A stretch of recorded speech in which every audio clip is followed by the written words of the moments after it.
Bom dia, meninos, bom dia, meninas, tudo bem com vocês?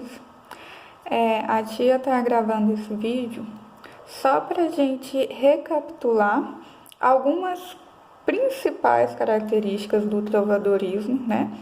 Eu comecei a explicar algumas coisinhas na sala de aula, né? Quando a gente estava tendo aula presenciais ainda. E depois eu passei 2 videoaulas para vocês assistirem. Passei tarefa do livro, né? Pedi vocês para ler o livro. E aí hoje, para encerrar essa parte do nosso conteúdo, eu vou estar falando algumas principais características do trovadorismo. É claro que eu já não vou detalhar todas elas, porque vocês já têm conhecimento, né? Vocês já até fizeram atividades sobre, mas eu vou estar citando as principais deste movimento. Então, o trovadorismo, ele teve início no século V, tá? Presta atenção, século V.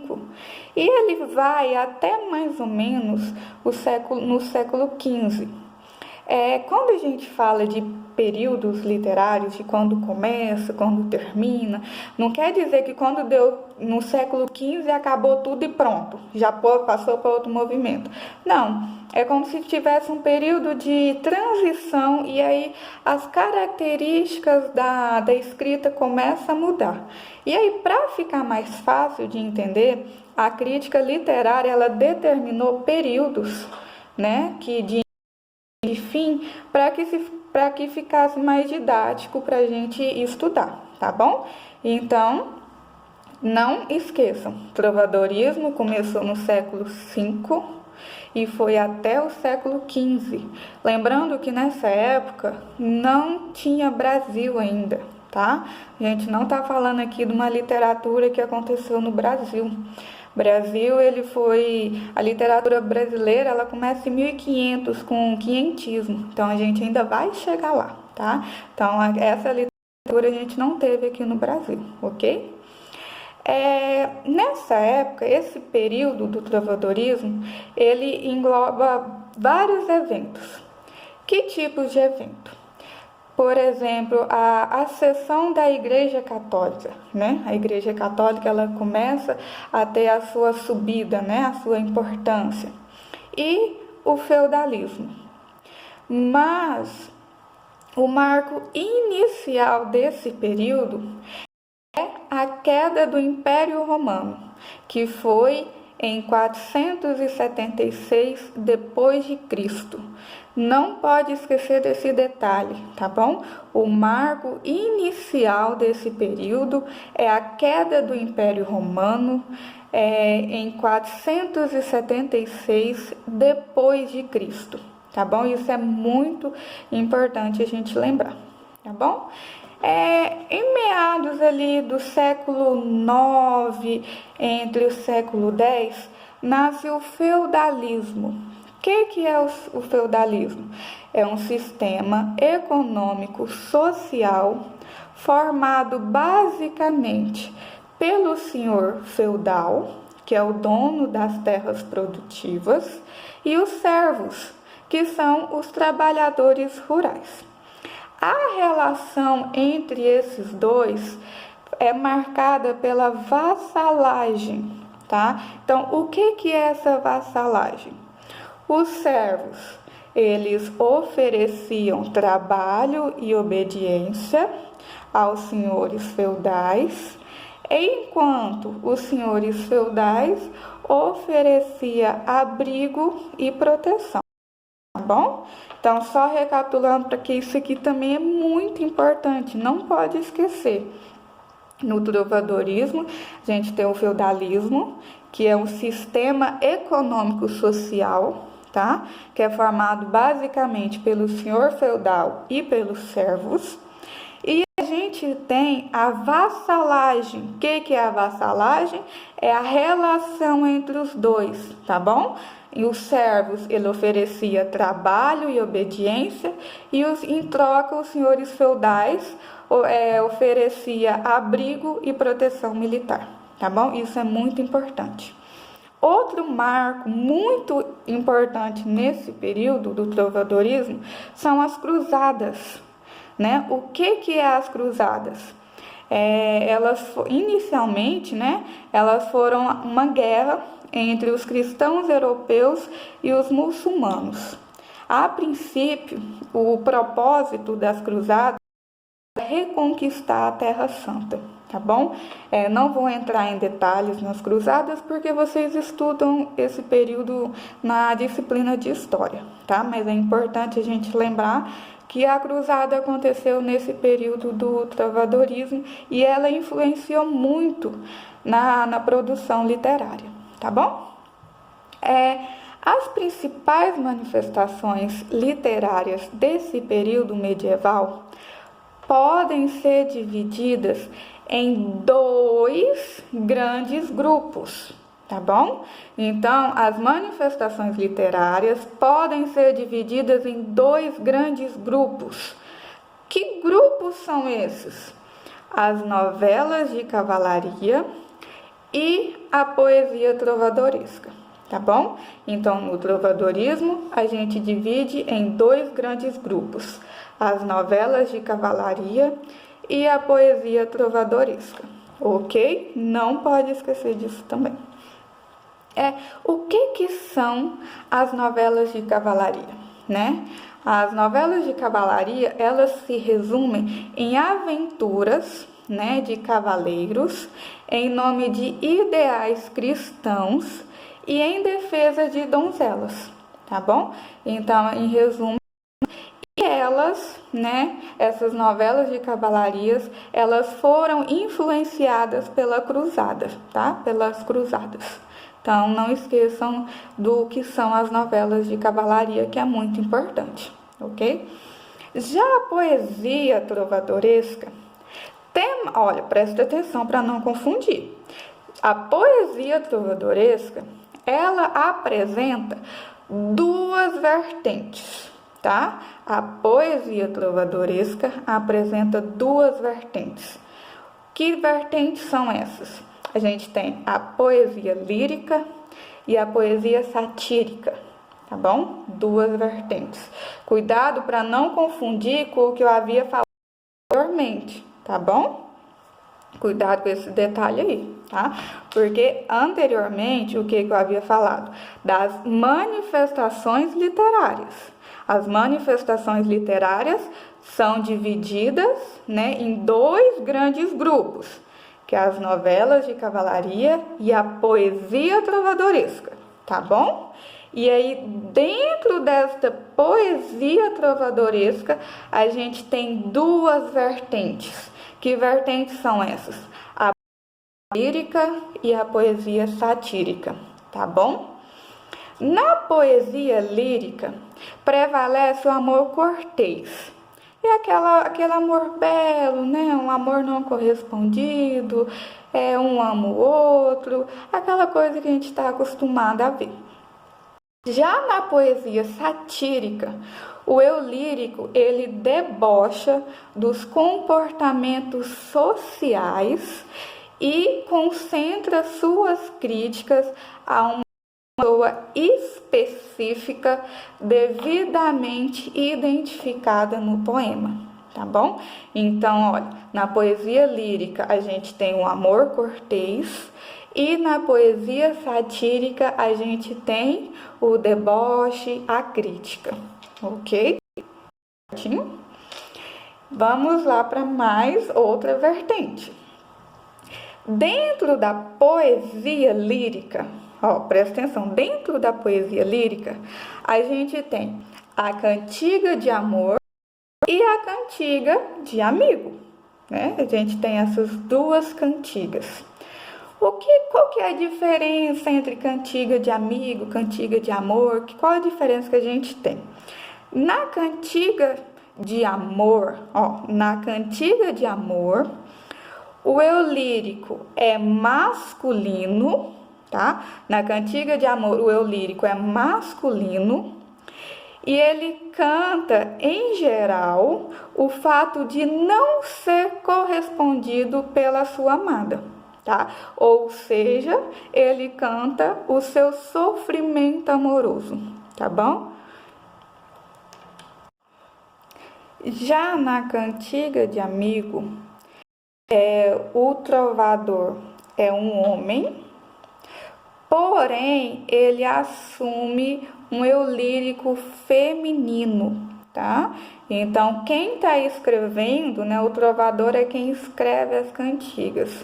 Ele é um homem, porém ele assume um eu lírico feminino, ele assume um papel feminino para apresentar as queixas da mulher sobre a ausência do seu amante, tá?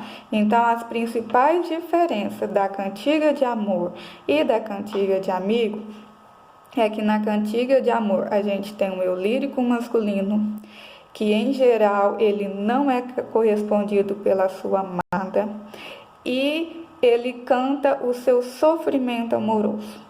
Já na cantiga de amigo, a gente tem um trovador que é homem, porém ele assume um papel feminino para ele apresentar, para ele cantar sobre as queixas da mulher em relação à ausência do seu amante. Por que é um trovador homem que assume um papel feminino? Porque naquela época as mulheres não podiam escrever. Só os homens que podiam escrever. Então, vamos supor que eu sou uma donzela e eu estou sofrendo e eu quero escrever alguma coisa. Aí eu chamo um trovador, né? Falo para ele e ele escreve as minhas dores, tá? Por isso que ele assume um papel feminino mesmo sendo homem, tá? Então é muito importante vocês não confundir cantiga de amigo com cantiga de amor, tá? Cuidado com isso. Já dentro da poesia satírica, a gente tem dois tipos de cantigas também. Que cantigas são essas? A cantiga de escárnio e a cantiga de maldizer. As duas são bastante parecidas, mas elas têm um detalhezinho que diferencia elas. Que detalhe é esse? A cantiga de escárnio, ela faz uma crítica mais sutil ou às vezes até indireta a membros da sociedade. Então, assim, é uma crítica mais leve, né? Às vezes, assim, você nem sabe de quem que ele está falando. Já a cantiga de maldizer, ela faz uma crítica direta, né, a um membro da sociedade. Ela cita o nome dele e geralmente ela usa um vocabulário de baixo calão. O que é um vocabulário de baixo calão? São aquelas palavras pesadas, né, que hoje a gente tem até como xingamento, né, essas coisas que não é muito correto de usar, né, não está na nossa norma culta, padrão. Então, assim, ela tem uma linguagem de baixo escalão. Na cantiga de escárnio, então, é uma crítica mais sutil, é indireta a membros da sociedade, não tem essa linguagem de baixo escalão, tá bom? Já na cantiga de maldizer, a crítica é direta ao membro da sociedade e geralmente tem essa linguagem de baixo calão, tá bom? Em geral, essas são as principais características, as coisas que a gente não pode esquecer, tá bom? Cuidado para vocês não confundirem os grupos, porque no trovadorismo a gente tem muito isso, né? A gente tem as manifestações literárias, são as novelas de cavalaria e a poesia trovadoresca, tá vendo? A gente tem duas manifestações literárias. Dentro dessa manifestação literária, a gente tem a poesia lírica e a poesia satírica. Dentro da poesia lírica, a gente tem a cantiga de amor e a cantiga de amigo. E dentro da poesia satírica, a gente tem a cantiga de escárnio e a cantiga de maldizer, tá? Então, isso é muito importante a gente não confundir uma coisa com a outra, tá? Em geral, as principais são essas. elas mais detalhadas, questão dos movimentos históricos, assim, vocês já viram, né? Tem no livro, vocês viram vídeo aula. Esse vídeo que eu fiz é só para recapitular algumas coisinhas importantes, tá bom? Na aula dessa semana, eu vou estar passando uma atividade, algumas perguntas para a gente fechar esse capítulo. E na próxima semana a gente já vai estar iniciando um outro movimento, que é o movimento literário que vem após o trovadorismo, tá bom? Que a gente vai estudar o humanismo. Então eu acho muito importante, mesmo as aulas sendo não presenciais, que vocês copiem essas características no caderno, tá bom? Eu vou estar preparando um esqueminha para vocês no PowerPoint e vou estar mandando também. E aí eu aconselho que vocês copiem esse esqueminha, porque é sempre bom, porque a gente lembra das coisas rapidinho. E responda as atividades direitinho, tá bom? Eu tô olhando as atividades, eu tô vendo como que o aluno está respondendo, quem está fazendo, quem não está fazendo.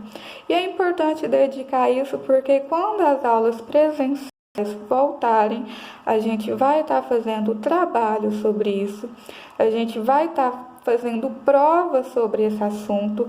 Então é muito importante que vocês levem a sério esse conteúdo, tá? Mesmo as aulas não sendo presenciais. Na semana passada também eu mandei um vídeo de um exemplo de cantiga. É muito interessante também que vocês escutem essa cantiga, só para vocês terem noção de como que é. Porque a gente está falando de um período muito antigo, né? Muito antigo, a gente está falando do século V. Então é muito importante que vocês vejam como que eram essas cantigas, né? Então é isso. Peço desculpa por alguma coisa no vídeo, nunca tinha feito isso. Então, para mim é novo estar gravando vídeos, não tenho experiência, sou péssima, vou aprender. Às vezes eu fiquei olhando um pouquinho para cá, porque eu estou olhando no notebook os pontos para me trabalhar com vocês. E estou aberta a sugestões, tá? Qualquer dúvida, eu estou com uma dúvida pontual, assim, não entendi isso.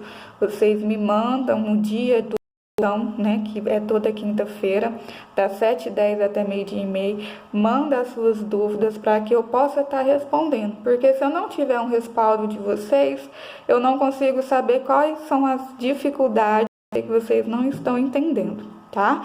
Então, mesmo eu passando a atividade, se ficou alguma dúvida, me fala, tá? Para que eu possa estar respondendo as dúvidas de vocês, solucionando essas dúvidas, tá? Um beijo, bons estudos, e estou com muita saudade de vocês, e a tia não tá brincando, é de verdade, tá? E estou torcendo para que tudo isso se normalize logo e a gente volta com as nossas aulas presenciais, tá? Um beijo e até semana que vem. Qualquer coisa, estou à disposição no plantão de dúvidas, toda quinta-feira, das 7h10 ao 12h30.